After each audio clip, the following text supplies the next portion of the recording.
Hi అండి, అందరికీ నమస్కారం. Welcome to Dhanya recipe. ఇవాళ మన వీడియోలో healthy and tasty energy breakfast రెసిపీని అయితే చూపించబోతున్నాను. చాలా సింపుల్ రెసిపీ, ఎంతో టేస్టీగా కూడా ఉంటుందన్నమాట. బరువు తగ్గాలనుకునే వాళ్ళు ఈ బ్రేక్ఫాస్ట్ అయితే తప్పకుండా ట్రై చేయండి. చాలా హెల్దీ, బాడీలోని హీట్ ని కూడా తొందరగా తగ్గించేస్తుంది అనమాట. బాడీని తొందరగా చల్లపరుస్తుంది ఈ దోశ రెసిపీ. తప్పకుండా ట్రై చేయండి. పిల్లలకి అధిక శక్తి కావాలన్నా, పెద్దవాళ్ళ బరువు తగ్గి వాళ్ళకి ఎనర్జీని ఇవ్వాలన్నా ఈ దోశ చాలా బాగా ఉపయోగపడుతుంది అనమాట. అదేంటో చెప్పలేదు కదండి. సగ్గుబియ్యం పెసలతో చేసే ఈ దోశ వెరీ హెల్తీ అనమాట. చాలా బాగుంటుంది. కొంచెం లైట్ గా క్రిస్పీగా ఉంటుంది, మెత్తగా ఉంటాయండి ఈ దోశలు కూడా. కానీ టేస్ట్ మాత్రం చాలా బాగుంటుంది. తప్పకుండా ట్రై చేయండి. ఇంకెందుకు ఆలస్యం, ప్రాసెస్లోకి అయితే వెళ్ళిపోదాము. ముందుగా ఒక బౌల్ తీసుకున్నాను. ఒక బౌల్ తీసుకొని 1 కప్పు సగ్గుబియ్యం అయితే వేసుకుంటున్నాను. నేను పెద్ద సగ్గుబియ్యమే వేసుకుంటున్నానండి.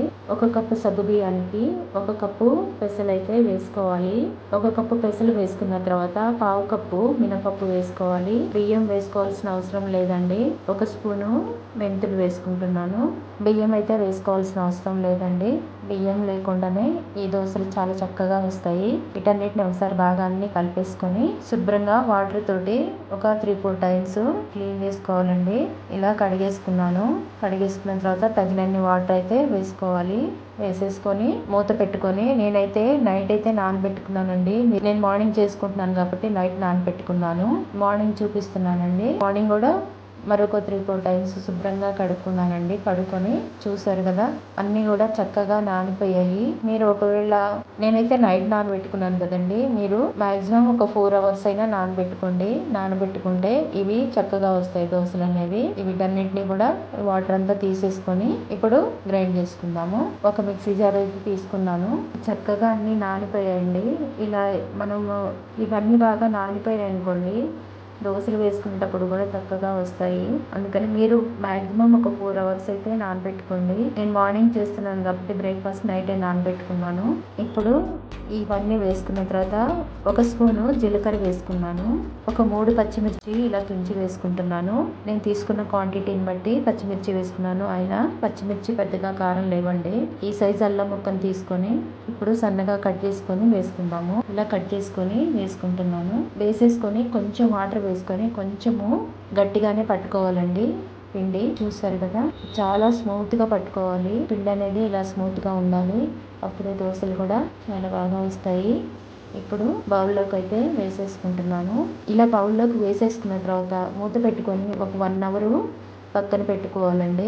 ఈ లోపు అయితే చట్నీ అయితే ప్రిపేర్ చేసుకున్నానండి. నేను కొబ్బరి చట్నీ చేశాను, అది మీకు చూపించలేదు. చూడండి, 1 అవర్ తర్వాత పిండి కొంచెం ఉబ్బినట్టుగా ఉందండి.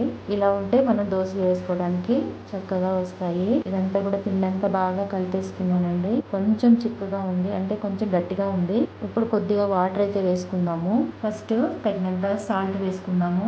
కొద్దిగా వాటర్ అయితే వేసుకున్నానండి. మనం పెసరట్టు ఎలా వేసుకుంటామో ఆ విధంగానే ఉండాలి పిండి కన్సిస్టెన్సీ అనేది. పిండి అంతటిని కూడా ఒకసారి బాగా కలిపేసుకున్నాను. స్టవ్ ఆన్ చేసుకొని దోశ ప్యాన్ అయితే పెట్టేసుకున్నాను. 1/2 టీ స్పూన్ ఆయిల్ వేసుకొని ఇదంతా కూడా టిష్యూ పేపర్ తోటి ఇలా చేసుకోవాలి పెనం అంతా కూడా. ఇప్పుడు దోశలు అయితే వేసుకుందామండి. మీరు జీలకర్ర పచ్చిమిర్చి ఇలా పిండిలో వేసుకోకుండా పైన కూడా వేసుకోవచ్చండి. మా పిల్లలు అలా తినరని నేను పిండి రుబ్బేటప్పుడే వేసేసాను. ఇలా దోశ వేసుకున్న తర్వాత ఇలా సన్నగా ఉల్లిపాయలు అయితే కట్ చేసుకొని పెట్టుకున్నానండి. అవి కూడా పైనుంచి కొన్ని వేసుకుంటున్నాను. కొద్దిగా ఆయిల్ అయితే వేసుకుంటున్నాను. చాలా తొందరగా చేసేసుకోవచ్చండి ఈ దోశలు. టేస్ట్ కూడా చాలా బాగుంటాయి. దోశని ఇలాగనే మడిచేస్తున్నానండి. అంటే ఆనియన్స్ ఉన్నాయి కదండి, బాగానే కుక్ అయిపోయింది. చూసారుగా ఎంత చక్కగా ఎర్రగా వచ్చేసిందండి. లైట్గా క్రిస్పీగా ఉంటుందండి, మెత్తగా ఉంటుంది అనమాట దోశ అనేది. మరొకటి వేసి చూపిస్తాను మీకు. ఇది తిప్పి చూపిస్తాను చూడండి. అంటే పైన పచ్చిగా ఉంటుందని మీకు డౌట్ రావచ్చు. ఇలా తిప్పుకొని కూడా వేసుకోవచ్చు. అయినా కానీ చక్కగా వస్తాయి దోశలు కూడా. బియ్యం వేయకపోయినా కానీ చాలా చక్కగా వచ్చాయండి దోశలు. లైట్గా క్రిస్పీగా ఉన్నాయండి. ఎందుకంటే సగ్గుబియ్యం వేసాం కదండి, అందువల్ల కొంచెం మెత్తగా ఉంటాయి. అయినా టేస్ట్ కూడా చాలా బాగుందండి. తప్పకుండా ఒకసారి ఈ బ్రేక్ఫాస్ట్ని ట్రై చేయండి. బాడీలోని హీట్ అంతటిని కూడా తీసేస్తుంది అనమాట ఈ సగ్గుబియ్యం పెసలు అనేవి. బాడీని కూల్ చేస్తాయి. తప్పకుండా ఈ దోశల్ని ట్రై చేసి చూడండి, చాలా బాగుంటాయి. రెగ్యులర్గా చేసుకునే బ్రేక్ఫాస్ట్లు కాకుండా ఇలా ఒకసారి ఈ విధంగా కూడా ట్రై చేసి చూడండి, చాలా అంటే చాలా బాగుంటాయి. నేను కొబ్బరి చట్నీ చేశానండి, మళ్ళీ మామిడికాయ టమాటా పచ్చడి అండి. ఇది నేను షార్ట్ వీడియోలో పెట్టానండి, చూడకపోతే ఒకసారి చూడండి. మామిడికాయ టమాటా పచ్చడిని తప్పకుండా ట్రై చేయండి, చాలా బాగున్నాయి. ఈ 2 చట్నీలు తింటే ఈ దోశలు చాలా టేస్టీగా ఉన్నాయన్నమాట. తప్పకుండా ట్రై చేయండి. ట్రై చేసి మీ ఫీడ్బ్యాక్ అనేది నాకు ఇవ్వండి. ఈ వీడియో మీకు నచ్చినట్లయితే లైక్ చేయండి, షేర్ చేయండి, సబ్స్క్రైబ్ చేసుకొని పక్కనున్న బెల్ ఐకాన్ని క్లిక్ చేయండి. Thanks for watching.